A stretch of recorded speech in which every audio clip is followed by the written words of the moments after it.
अब चलो next point क्या है, मात्रकों की पद्धति या प्रणाली। मात्रकों की पद्धति या क्या है उसको, प्रणाली, यही है टॉपिक। सिस्टम ऑफ क्या है, यूनिट। समझना क्या होता है, मूल मात्रक एवं व्युत्पन्न मात्रक के, याद रखना, मूल मात्रक एवं व्युत्पन्न मात्रक के समूह को मात्रकों का क्या कहते हैं, पद्धति या प्रणाली कहते हैं। समझना क्या है कि मूल मात्रक और व्युत्पन्न मात्रक, ये दोनों के क्या समूह, समूह ले लेंगे, ये दोनों के समूह, किसका किसका समूह, मूल मात्रक और व्युत्पन्न मात्रक के समूह को मात्रकों की क्या कहते हैं, पद्धति या प्रणाली कहते हैं। समझ में आ गया। बताओ तो मात्रकों की पद्धति या प्रणाली क्या है। हाँ, मूल मात्रक एवं व्युत्पन्न मात्रक के समूह को क्या बोलते हैं, मात्रकों की पद्धति या प्रणाली कहते हैं। समझ में आ गया।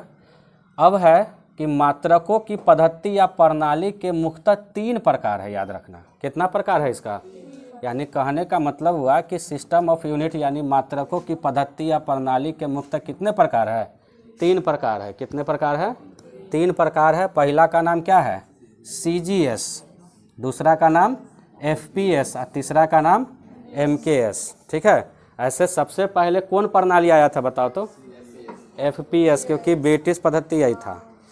उसके बाद CGS, उसके बाद MKS, तो ये आगे पीछे उससे कोई दिक्कत नहीं है। ठीक है, चलिए समझते हैं। पहला नंबर हम क्या लिखे हैं यहाँ पर, CGS। क्या लिखे हैं, CGS। तो CGS का पूरा नाम पहले हमको जानना है और हमेशा याद भी रखना कि CGS का पूरा नाम क्या होता है। ठीक है, तो CGS का पूरा नाम, तो C का मतलब सेंटीमीटर, G का मतलब, S का मतलब सेकेंड। तो पूरा नाम क्या पढ़ेंगे एक बार में, सेंटीमीटर ग्राम सेकेंड। समझ में आ गया। अब ध्यान देना कि मात्रकों की इस पद्धति में लंबाई का मात्रक किस में मापा जाएगा बताओ तो, यानी कि लंबाई का मात्रक क्या हो जाएगा, सेंटीमीटर, क्योंकि CGS में लंबाई का मात्रक क्या हो जाएगा, और द्रव्यमान का मात्रक क्या हो जाएगा, ग्राम, तथा समय का मात्रक क्या हो जाएगा, सेकेंड। समझ में आया। समय का मात्रक क्या होगा, सेकेंड। ठीक है, और लंबाई का मात्रक क्या हो जाएगा, सेंटीमीटर, और ग्राम का, और यहाँ पर है द्रव्यमान का मात्रक क्या हो जाएगा, ग्राम। ध्यान में रहेगा। अब चलो, ये तो नॉर्मल है, सबको याद रहता है। ये तुम्हारे लिए 11th के लिए बहुत इम्पोर्टेंट चीज़ है कि कुछ अन्य उदाहरण, जैसे कि बल भौतिक राशि है, कार्य, ऊर्जा, दाब, ये सब भौतिक राशि है ना। इसी का ना 2 प्रकार होता है। बताओ तो 2 प्रकार कौन कौन होता है। एगो होता है मूलभूत भौतिक इकाई, मूलभूत भौतिक राशि जो तुम पढ़ा था, आधारी मात्रक, आधारी राशि से पढ़ा है ना। और एगो व्युत्पन्न, तो इसका 2 होता है, और दोनों को मिला देंगे तब ना जाके क्या बनेगा, भौतिक राशि बनेगा। तो देखिए भौतिक राशि में बल, तो बल का मात्रक जो होता है SI मात्रक न्यूटन होता है। SI मात्रक क्या होता है, लेकिन हम अभी SI मात्रक नहीं पढ़ा रहे हैं, हम आपको क्या पढ़ा रहे हैं, CGS मात्रक पढ़ा रहे हैं। तो CGS में बताना है क्योंकि चेंज हो जाता है। तो CGS में क्या होता है, बल का CGS मात्रक डाइन, क्या होता है, डाइन होता है, याद रखना। अब हम पूछेंगे कि बल का मात्रक डाइन होता है SI मात्रक में, CGS मात्रक में, FPS में, या इनमें से कोई नहीं। तो राइट आंसर क्या होगा बताओ, CGS मात्रक में। बल का SI मात्रक CGS मात्रक में क्या होता है, डाइन। अब कार्य का SI मात्रक अलग होता है, लेकिन हमको यहाँ बताना है CGS में। हमको किस में बताना है, तो CGS में क्या होता है, अर्ग, आर्ग नहीं है, क्या है, अर्ग है। ऊर्जा का भी CGS मात्रक क्या होता है, इसको याद रखना है समझ के। ठीक है। और दाब का CGS मात्रक क्या होता है, डाइन प्रति सेंटीमीटर स्क्वायर, डाइन प्रति सेंटीमीटर स्क्वायर। तो प्रति का मतलब बटा का चिन्ह है, तो नीचे जाएगा। तो बताओ, डाइन का डाइन लिखा गया है, अब बटा के नीचे जाएगा तो ऊपर जाएगा तो माइनस का चिन्ह लगेगा, और सेंटीमीटर स्क्वायर है तो सेंटीमीटर का दिया -2। तो समझ में आ गया ना कि कैसे ये डाइन सेंटीमीटर -2 हो गया। समझ में आया ना। तो बताओ, दाब का CGS मात्रक क्या होता है, डाइन सेंटीमीटर के पावर -2, और नहीं तो डाइन प्रति सेंटीमीटर स्क्वायर। समझ में आ गया। अब चलो, नॉर्मल जो तुमसे हम पूछे हैं बल का एसआई मात्रक, तो देखो नॉर्मली बल का एसआई मात्रक क्या होता है, अब बल का सीजीएस मात्रक क्या होता है, डाइन होता है। 1 न्यूटन बराबर कितना डाइन, यानी 1 न्यूटन बराबर कै गो डाइन है, कितना डाइन पता है ना, कितना डाइन, तो 10 के पावर 5 डाइन, यानी कि 10 के पावर 5 डाइन मतलब 10 कै बार, 1 2 3 4 5, यानी कि लगभग 1 लाख डाइन। कितना डाइन, कौन डाइन, वो वाला डाइन नहीं, ठीक है। 1 न्यूटन बराबर कै गो डाइन, 1 लाख डाइन। तो कहने का मतलब हुआ कि जगरा बल है, यानी बल का सीजीएस मात्रक होता है वो डाइन होता है, और एग्जाम में ऑब्जेक्टिव में अइबो करता है कि 1 न्यूटन बराबर कितना डाइन होता है, तो 1 न्यूटन बराबर 10 के पावर 5 डाइन होता है, ठीक है। अब है सीजीएस पद्धति को मीट्रिक पद्धति, हम तो बतेबे किए थे कि सीजीएस पद्धति को क्या बोलते हैं, मीट्रिक पद्धति। अब है एफपीएस पद्धति, क्या, तो बताओ ये सीजीएस पद्धति समझ में आया, एक बार बताओ। सीजीएस में सी किसको इंडिकेट करता है, सेंटीमीटर को, जी और एस, आप बताओ तो लंबाई का इसमें किस में मापेंगे, लंबाई को सेंटीमीटर में, ग्राम को, द्रव्यमान को ग्राम में, और समय को किस में, चलो सब बहुत अच्छा समझ में आ गया। अब एफपीएस पद्धति समझो क्या है, तो एफपीएस का सबसे पहले पूरा नाम समझते हैं, क्या होता है, एफ मतलब फुट, अब पी मतलब पाउंड, और एस मतलब सेकेंड, ठीक है। अब समझो आगे कि मात्रकों की इस पद्धति में लंबाई को, देखो यहाँ पर सीजीएस में लंबाई को सेंटीमीटर में मापते थे, लेकिन एफपीएस में लंबाई को किस में मापा जाएगा, फुट में, और सीजीएस में द्रव्यमान को किस में मापा जाता था, लेकिन इसमें एफपीएस में द्रव्यमान को किस में मापा जाएगा, पाउंड में, और समय तो सब में कॉमन है, तो समय को किस में मापा जाएगा, सेकेंड में। इसका भी कुछ एक्स्ट्रा होता है एफपीएस पद्धति में, जैसे कि यहाँ पर बल का सीजीएस में डाइन हुआ था, लेकिन बल का एफपीएस में क्या होता है, पाउंडल, ठीक है। अब देखो यहाँ पर कार्य और ऊर्जा दोनों अर्ग ही था ना सीजीएस में, लेकिन यहाँ पर देखो कार्य और ऊर्जा का एफपीएस में क्या होता है, फुट पाउंड, क्या होता है, फुट पाउंड, याद रहेगा। अब नॉर्मली कुछ मैथ जब आएगा तो वहाँ पर बनाने के लिए आएगा कि 1 फुट बराबर कितना सेंटीमीटर, ये तो ऐसे भी लोग गांव देहात में समझते हैं कि 1 फुट बराबर इतना सेंटीमीटर, तो 1 फुट बराबर कितना सेंटीमीटर, तो 30.48 यानी 48 सेंटीमीटर, यानी कि कहना कि 1 फुट बराबर 30.48 सेंटीमीटर। पूछा जाएगा 1 फुट बराबर कितना सेंटीमीटर, तो बताना 30.48 सेंटीमीटर, ठीक है। 1 पाउंड बराबर कितना केजी, हम कल बता रहे थे 1 पाउंड बराबर ग्राम में बताए थे, 453 ग्राम, ठीक है। आज बता रहे किलोग्राम में, कल बताए थे ग्राम में, तो बताओ यहाँ पर 1 पाउंड बराबर कितना ग्राम, तो 0.456 केजी, आ गया समझ में। यानी कि सीधे याद रखना, अगर तुमको 2 पाउंड अगर केक दे रहा है तो समझ जाना कि 1 पाउंड जो होता है ना 0.456 केजी के बराबर होता है। अब जय पाउंड देगा इतना से गुना करके समझ लेगा तुम सब। 1 केजी बराबर कितना पाउंड, तो 2.2 पाउंड। एलबीएस, ये एलबीएस समझते हो क्या होता है, एलबीएस, ये एलबीएस समझने नहीं समझते हो, अरे ये एलबीएस क्या है, वही ना पाउंड वाला ही है, ठीक ना, एलबीएस। अब समझो यहाँ पर एफपीएस पद्धति को ब्रिटिश या इंपीरियल पद्धति भी कहा जाता है। जैसे यहाँ पर सीजीएस पद्धति को मीट्रिक पद्धति कहते हैं, उसी तरह से यहाँ एफपीएस पद्धति को क्या बोला गया है, ब्रिटिश या इंपीरियल पद्धति भी कहा जाता है। तो समझ में आया एफपीएस पद्धति। अब हम समझते हैं एमकेएस पद्धति क्या है। तो एमकेएस का पूरा नाम, एम का मतलब बताओ क्या होता है, के का मतलब बताओ किलोग्राम, और एस का मतलब बताओ सेकेंड, क्लियर। तो बताओ मात्रकों के इस पद्धति में लंबाई को अब किससे मापा जाएगा, मीटर में, और द्रव्यमान को, और समय को किस में, सेकेंड में मापा जाएगा, ठीक है। चलो अब इस एमकेएस में अन्य पद्धति समझते हैं। जैसे बल का बताओ एमकेएस में क्या होता है, न्यूटन, क्योंकि ये दोनों तुमको पता है ना बराबर ही होता है, ये दोनों पता है ना।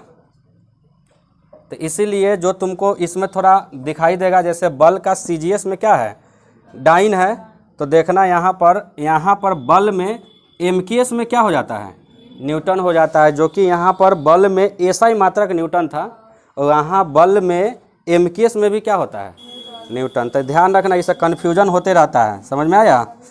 अब है कार्य और ऊर्जा, ये दोनों का MKS में कितना होता है बताओ तो क्या होता है, जूल होता है। ठीक है, अब फिर ध्यान देना, ठीक है, हल्ला नहीं करो। MKS पद्धति आगे चलकर SI पद्धति में कति कर गया, बदल गया, क्या कर गया बताओ तो ध्यान में रहेगा। हम बताए थे ना कि MKS का ही आगे जो विस्तृत जानकारी, उसी का विस्तृत रूप है, उसी का विकसित रूप है। विस्तृत छोड़ दो, कौन रूप है, विकसित रूप है, ध्यान रखना, कौन रूप है, विकसित रूप है। उसी का विकसित रूप कौन आ गया, SI पद्धति। अब SI सब जगह, क्योंकि सिस्टम इंटरनेशनल ऑफ यूनिट के रूप में यह जाना गया, तो SI का पूरा नाम क्या होगा, तो सिस्टम इंटरनेशनल ऑफ यूनिट। यह फ्रेंच भाषा का शब्द है। बताओ तो ये जो SI जो दिख रहा है, ये किस भाषा का शब्द है, फ्रेंच भाषा का शब्द है, जिसका अर्थ मात्रकों का अंतर्राष्ट्रीय प्रणाली है। बताओ SI को हिंदी में क्या बोलते हैं, मात्रकों का अंतर्राष्ट्रीय प्रणाली, मात्रकों का क्या, अंतर्राष्ट्रीय प्रणाली। ठीक है, इंटरनेशनल सिस्टम ऑफ क्या, यूनिट। चलिए तनका इसका इतिहास समझते हैं, इसका इतिहास समझते हैं। देश आज़ाद होने के बाद ही हुआ था। ठीक है, तो ध्यान रखना, इतिहास में देख लो 1960 लिखा हुआ है, तो देश आज़ाद 1947 में ही ना हुआ था, तो इसके बाद में ही SI आया था। तो सुनो क्या है, 1960 में 11वीं मापतौल सम्मेलन हुआ था। सम्मेलन समझते हो ना, जहाँ पर लोग बैठकर कुछ नया सोचते हैं, कुछ नया करने की बात करते हैं, तो वही है कि 11वीं मापतौल सम्मेलन 6 मूल मात्रकों को रखा गया। उसमें कै गो मूल मात्रक रखा गया था, 6 मूल मात्रक को रखा गया था। ठीक है, जिसे SI पद्धति कहा जाता है। अब 6 गो कौन कौन रखा तो तुमको मन में आया होगा, तो देखिए आगे लिखा हुआ है, मीटर को, किलोग्राम को, 3rd नंबर सेकेंड को, 4th नंबर केल्विन को, 5वां नंबर एम्पियर को और 6ठा नंबर कैंडेला को रखा गया SI पद्धति में 6 गो। ठीक है, फिर एक बार और बैठक हुआ, एक बार और सम्मेलन हुआ 1900 कब, 71 में 14वीं मापतौल सम्मेलन में एक अन्य मात्रक मोल को क्या कर दिया गया। तो तुम SI में देखा ही है ना, एगो मोल भी होता है, SI में एक क्या होता है, मोल भी होता है। तो मोल जोड़ा गया। वर्तमान समय में SI में मूल मात्रक कितना है, 7। अब पूरक मात्रक कितना है, यानी अभी जो प्रेजेंट में चल रहा है मूल मात्रक कितना है, 7 गो है, और पूरक मात्रक कितना है, 2 गो है, और व्युत्पन्न मात्रक कितना है, बहुत है। हम कहे थे ना, उस 7 को और उन्हें 2 को, ये सब को छोड़ दो, अब बाकी सब बच रहा हो क्या है, तब व्युत्पन्न मात्रक बहुत है यहाँ लिखा हुआ। कहने का मतलब 1 नहीं है, 2 नहीं है, 5 नहीं है, 10 नहीं है जो हम इसको लिख दे, इसलिए हमने यहाँ पर क्या लिख दिया, बहुत। तो क्या बात इतना समझ में आया। अब है SI पद्धति में 7 मूल भौतिक राशि एवं उनके कति, उनके क्या, मात्रक। याद रखना कि SI पद्धति में 7 मूल भौतिक राशि एवं उनके मात्रक। तो समझना SI का यहाँ पर तुम्हारा नंबरिंग किया गया, कै गो है पहले बताओ तो, कितना था, 6 गो था, उसके बाद में फिर कितना हुआ, 1 बढ़ गया, 7 गो हो गया। तो पहले समझो, भौतिक राशि लंबाई, द्रव्यमान, समय, तापमान, विद्युत धारा, ज्योति तीव्रता और क्या होता है, पदार्थ की परिमाण होता है। अब है कि लंबाई का SI मात्रक क्या होता है, तो इसको संकेत में क्या चीज़ से लिखते हैं, द्रव्यमान का SI मात्रक किलोग्राम, इसको संकेत में क्या चीज़ से डिनोट करते हैं, समय को क्या SI मात्रक होता है, और इसका मात्रक संकेत, तापमान का SI मात्रक, और इसका संकेत नाम, विद्युत धारा का SI मात्रक, इसका संकेत नाम, ज्योति तीव्रता का SI मात्रक कैंडेला और इसका संकेत नाम, और पदार्थ की परिमाण का SI मात्रक मोल, और इसको संकेत में क्या बोलते हैं, MOL, ऐसे बोलना। ठीक है, अब नेक्स्ट पॉइंट है कि इस समझ में आ गया, इसको बढ़िया से याद कर लेना। यही है 7 गो मूल भौतिक राशि। ठीक है, SI पद्धति में 2 पूरक राशि एवं उसके मात्रक। तो SI पद्धति में 2, पहला कौन है, समतल कोण। तो समतल कोण कल ही बता रहे थे, इसका मात्रक क्या है, रेडियन, और संकेत नाम क्या है, RAD। और घन कोण का बताओ तो क्या होता है? एस्टेरेडियन। और क्या होता है इसका संकेत नाम? SR। इसी को हम ठोस कोण भी कह सकते हैं, घन कोण को। ठीक है, ध्यान में रखना। लंबाई, अब यहाँ से नया टॉपिक शुरू हुआ, समझना। लंबाई यानी लेंथ। लंबाई क्या है बताओ तो हम कहेंगे ये लंबाई, इसका बताओ तो कितना है? तो कहना कि कैसे बताएंगे, एक छोर से दूसरे छोर तक नापेंगे, पता चल जाएगा इसकी लंबाई कितना है।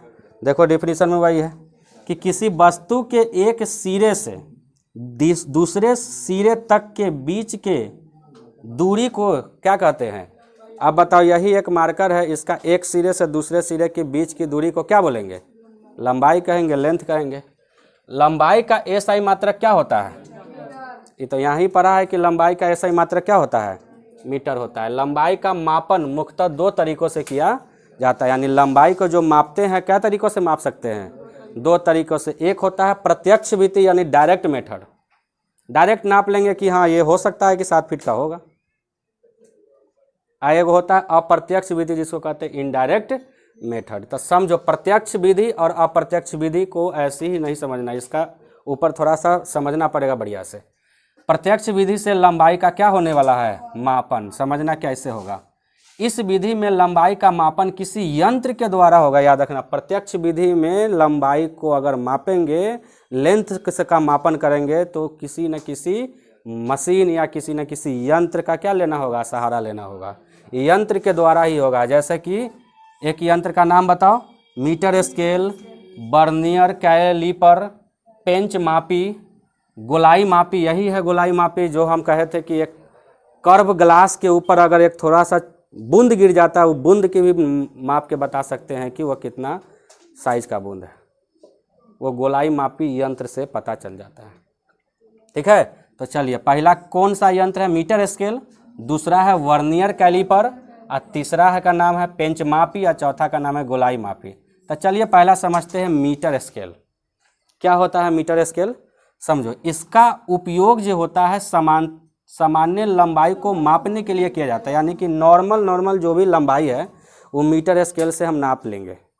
ठीक है, तो ध्यान रखना कि इसका उपयोग सामान्य लंबाई को मापने के लिए किया जाता है। मीटर स्केल के द्वारा 10 के पावर -3 मीटर में 10 के पावर 2 मीटर तक की लंबाई मापा जा सकता है। यानी 10 के पावर -3, तो समझ में आ रहा है, 1/10 के पावर 3। तो 1/, अब 10 यहाँ कितना बार है? 3 बार है, तो तुमको 3 को 0 दे दो मान के चलो। अब इतना से भाग करो तो पता है ना 0.00 करके कुछ आएगा। इतना छोटा चीज को हम नाप सकते हैं मीटर स्केल से। आया समझ में हमारा बात? तो ये चीज़ है। अब चलो, तो मीटर स्केल समझ में आ गया। तो बताओ, इसका उपयोग सामान्य लंबाई को मापने के लिए किया जाता है। मीटर स्केल के द्वारा 10 के पावर -3 या 10 के पावर -3 मीटर में 10 के पावर 2 मीटर तक की लंबाई को क्या कर सकते हैं? माप सकते हैं। तो ये ऑब्जेक्टिव में आ सकता है कि मीटर स्केल के द्वारा कितना मीटर तक के मापा जा सकता है? तो 10 के पावर -3 मीटर। अब है वर्नियर कैलिपर, यहाँ देखा है ना, वर्नियर कैलिपर। तो समझो वर्नियर कैलिपर क्या है? तो ये भी प्रत्यक्ष विधि की लंबाई मापने का एक यंत्र है। क्या यंत्र है? इससे क्या है, कितना नापा जा सकता है? जैसे इसको तो पता कर लिया ना कि इतना मीटर तक को हम नाप सकते हैं। अब चलो इसको नापते हैं, इसको समझते हैं क्या है कि वर्नियर कैलिपर के द्वारा छोटे वस्तु की लंबाई तथा व्यास को मापा जाता है। एकदम छोटे वस्तु की लंबाई, और उसका क्या मापते हैं? व्यास को मापते हैं। जैसे एक हम वृत्त बना रहे हैं, अगर इस सिरे से उस सिरे से हटाएंगे तो पूरा क्या होगा? व्यास होगा, और आधा कर देंगे तो क्या होगा? तो ऐसे ही है। तो बताओ, एक सिक्का, एक गोल सिक्का है, तो एक यहाँ से यहाँ तक कितना चौड़ा है? यही इसका क्या होता है? व्यास होता है। तो एक सिक्का का व्यास को हम पता कर सकते हैं। फिर है पेंसिल के नोक की मोटाई। एक पेंसिल जो छेदते हो एकदम पतले करते हो, उसकी कितना मोटाई है, वो सब किससे मापाता है? किस मशीन से मापाता है? तो याद रखना, वर्नियर कैलिपर मशीन से, यंत्र से माप सकते हैं। पाइप का आंतरिक व्यास, जैसे ये पाइप दिख रहा है, इसके अंदर का जो स्पेस है, खाली जगह है, इसको भी हम किस मशीन से पता कर सकते हैं? किस यंत्र से? तो वर्नियर कैलिपर से पता कर सकते हैं। ठीक है, छड़ की मोटाई को, अब यही छड़ जो दिख रहा है तुमको, इसकी मोटाई को हम किससे पता कर सकते हैं? क्योंकि हम इंची टेप लगाएंगे तो हमको तो बहुत ज़्यादा लंबा इंची टेप में दिखाई देगा, इसको माप नहीं सकते, तो इसको कैसे मापेंगे? वर्नियर कैलीपर से। ठीक है, वर्नियर कैलीपर के द्वारा 10 के पावर -4 मीटर, इसको था 10 के पावर -3 मीटर है, इसका कितना है 10 के पावर -4 मीटर तक की लंबाई को मापा जा सकता है। अब कहोगे कि 10 के पावर -4 मीटर बराबर कितना, लगभग बताइए, तो 0.01 मिलीमीटर यानी कि mm। ठीक है, याद रखना कि 10 के पावर -4 मीटर बराबर कितना mm, तो 0.01 mm। ठीक है, अब चलो एक और भी है पेंच मापी और एक है गोलाई मापी। तो पेंच मापी क्या है तो समझो, यहाँ पर पेंच मापी के द्वारा बहुत पतली लंबाई को मापा जा सकता है। एकदम पतली लंबाई को क्या कर सकते हैं, क्योंकि बहुत पतली, बहुत तो सोचता है कि नहीं माप सकते, लेकिन उसके लिए यंत्र है जो इतना पतली से पतली चीज़ों को भी क्या कर सकते हैं, माप सकते हैं। तो पेंच मापी मशीन जो है, पेंच मापी यंत्र है, इसके द्वारा बहुत पतली लंबाई को मापा जा सकता है। पेंच मापी के द्वारा लगभग 10 के पावर -5 मीटर, बहुत इजी है ये, 10 के पावर -3 मीटर, 10 के पावर -4 मीटर और 10 के पावर -5 मीटर तक की लंबाई को मापा जा सकता है। फिर मन में आया होगा कि कितना होगा 10 के पावर 5, तो क्या करना है, एगो जीरो बढ़ा देंगे और क्या करना है, यही ना होगा। 10 के पावर -5 मीटर बराबर 0.001 mm, ऊपर एक जीरो कम है, एक जीरो ज़्यादा है, समझ में आ गया ना।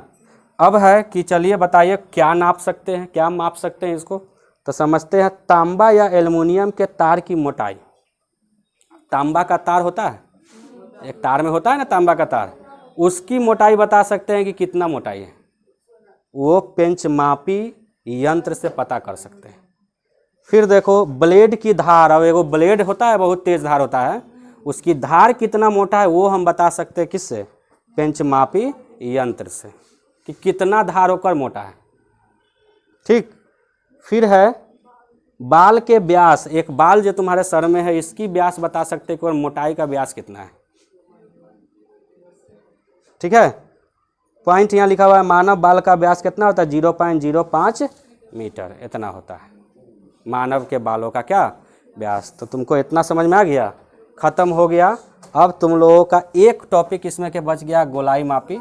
ठीक है, अब तुम सबको कल पढ़ा देंगे, तो इतना तुम सब बढ़िया से कल इसको बढ़िया से क्लियर कर लेना। ये सब तो बहुत 9th का ईजी है, तो इसे तो कर लेगा ना, तो 9th वाला है कर लेना, और बढ़िया से तुम सब याद करके कर लाना।